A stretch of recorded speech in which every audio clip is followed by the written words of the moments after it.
Welcome to another intriguing episode of The Trading Bell. This week on the show, we shall be hosting Mr. Richard Ngatia, the president of the Kenya National Chamber of Commerce and Industry.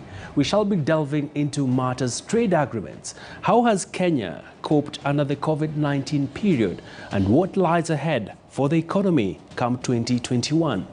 Let's take a look at his profile. Mr. Ngatia serves as the president of the Kenya National Chamber of Commerce and Industry. He is also the chairman of the International Conference on the Great Lakes Region, Private Sector Forum, and a deputy patron of the Kenya National Federation of Jua Kali Associations. Ngatia has also served as a board member of the East Africa Chamber of Commerce, Industry and Agriculture. He also sits as a trustee for the Pubs, Entertainment and Restaurants Association of Kenya. He's also served as the managing director of Megascope Healthcare Limited. Great to have you once again on the program, Mr. Ngatia. Thank you very much, again, for having me here. All right. It's been a long time since the last time I think I was here. Thank you for honoring. Yeah. Thank you for honoring our invite. And let's get straight into it, Mr. Ngatia. 2020 is a year that will go down history as being one of the most turbulent times, not only for Kenya, but Africa and the world at large, all because of the global pandemic, the coronavirus. Many households have been affected. Over 1.7 million Kenyans lost their jobs during this period. And it seems like there's some glimmer of hope at the end of the tunnel. For members under the chamber, how did this impact on them? And generally, is the economy getting back on its feet? All right, thank you for that question.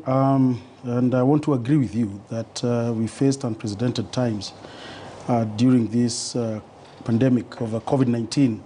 And we saw a disruption of businesses. We saw employees losing their jobs, businesses closing and shutting down. And there was a lot of disruption across the globe, and not only Kenya. But we are hopeful. Mm-hmm. And we have come with stringent measures to see how we can be able to support these sectors post-COVID, and particularly in 2021. All right. And speaking about mitigation measures, the government did announce several bailout packages just to cushion businesses during these hard times. And how effective were these mitigation measures from your own assessment? And how is the chamber trying to be a link between what government is doing and what is happening at the grassroots level? Yes, the Kenya National Chamber of Commerce and Industry is working very closely with the national government, is working very closely with the county governments, particularly to see how the SMEs can be supported, and looking at the stimulus package that has been announced just the other day. In fact, we saw about 7 banks already signing to make sure that they mitigate this problem of making sure that there's affordable credit and there's financial inclusion to SMEs. Mm-hmm. And yes, we as a chamber have been working very closely to sensitize members, to sensitize SMEs on how they can reach out. And we are happy that the government has taken measures to make sure that there are moratoriums. The banks will give moratoriums in terms of making sure they structure loans for these SMEs. Some are structuring to even up to 3 years. And that is really helpful to SMEs today. All right. And you raise a very important point, Mr. Ngatia, that the measures have been forthcoming, helping businesses. But how sustainable are they? Because, for instance, we are seeing the National Treasury is already saying taxes get back to normal in January because the government needs revenue. Of course, the bailout packages are slowly coming to an end. Even the bank moratoriums are lapsing come January. How do we create an environment that is sustainable post-COVID?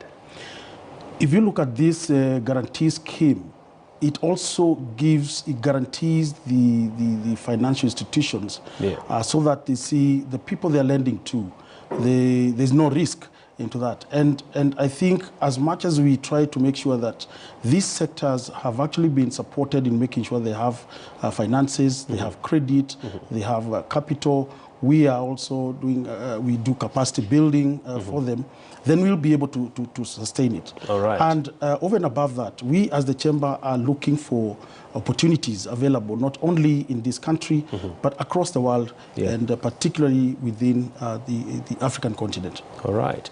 And you've literally led me to my next question, touching on Africa as a continent. We are slowly trying to expand our territories. For instance, Kenya is looking to boost its trade ties across the region.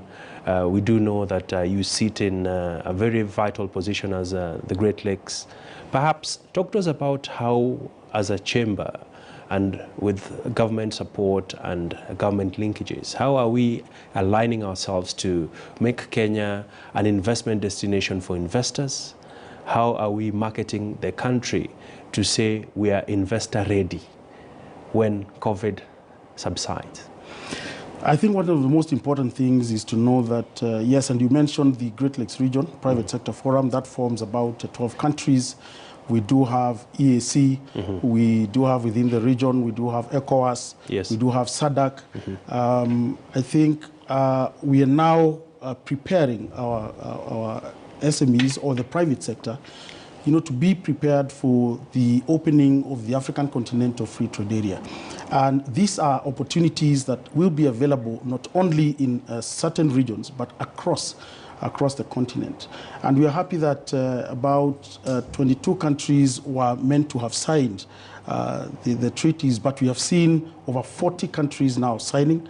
And therefore, coming January, the borders will open. This means that you can trade with Angola, you can trade with Zambia, with South Africa, with any country within the African continent freely, because the borders will open. For us to prepare ourselves, we need to make sure that there are no, we look at the tariff barriers. Yes. We make sure that the policies are favorable. We want to make sure, like the other day, again, I was in Western countries, and I see they have formed national councils, and they have really prepared themselves. And I think for us here in Kenya, we need to hold hands with the national government, with the county government, and form national council and have dialogue between ourselves and prepare ourselves for these opportunities that will come up and open within the African continent. So I agree the AfCFTA really is something that we need to look at and prepare ourselves to take opportunities available. Amazing. I like your line of thinking, Mr. Ngatia, trying to empower businesses to be ready when the agreement comes into force. But both you and I do know that the level of knowledge, the level of awareness among businesses is wanting. For that small business in Karatina, that small business in Nyalenda, that small business in Rumuruti, they're trying to see how do we engage with the chamber to be the link between us and this AfCFTA. Some look at it as a foreign, some wonder, what is this thing? Perhaps as a chamber, what are the opportunities to build capacity and at the same time create meaningful linkages so that someone sits and says, I was able to export macadamia to the UK thanks to the chamber? I think one of the things as the chamber, which is our mandate really, is to advocate for this sector, for SMEs, MSMEs. And one of the things that we've been doing is to look at value chain. For example, we have worked very closely with development partners. We have worked very closely with AGRA. We have worked with the European Union on that front to make sure that we do capacity build, the Wanjiko that you have mentioned. And we have also come to understand them that they really need support in terms of finance. And therefore, we have partnered with, for example, the MasterCard Foundation, where we are supporting the micro to get at least some funds so that they can be able to trade. The other thing is to make sure that we connect them. We connect this sector, the SMEs, in trade missions through our economic diplomacy desk. We make sure that their trade seminars or trade fairs, that they'll be able to understand and unlock their potential. I also want to look at, for example, the government has signed just the other day with the UK. This is the FTA, and which is very important. And the free trade area. The free trade area. And I think we as Kenyans really need to embrace this, because you saw that, for example, UK, after the Brexit, this now is about 200 billion US dollars market. And I think this is something that we need really to embrace. So we need to see and focus and sit with the national government and see what are the opportunities now available through this partnership, through these agreements. What are the things that we need to look at in terms of making sure that the tariffs, how do we work in partnership with, for example, KEBS, so that the same sector can be able to understand the standards that they should meet to be able to export their products. We need to work very closely with Kiproba, for example, so that they can be able to open up and unlock opportunities for these people. So as we really unpacking all these programs to the SMEs, and we have seen many of them really embracing that. All right. And Mr. Ngatia, you've been credited for setting up strong linkages with the partners like MasterCard Foundation. And looking at where we are as a country, we have a very thriving SME sector that has been yearning for credit, cheap, affordable credit. And this has a big impact in terms of supporting businesses to be able to advance, to be able to expand.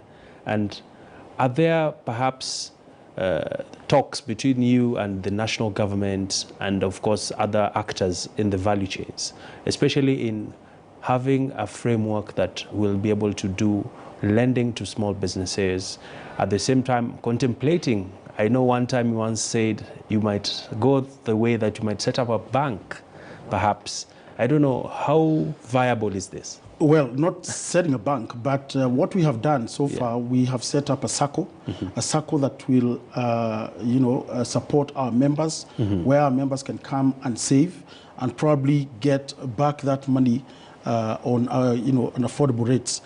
But having said that, and you've mentioned again the MasterCard Foundation, this is a discussion and negotiations that we had with the organization to make sure that Wanjiku can be able to access the finance and at no interest and no collateral that is being asked for. In fact, since we launched that program, we have so far, as the chamber, disbursed about 150 million Kenya shillings.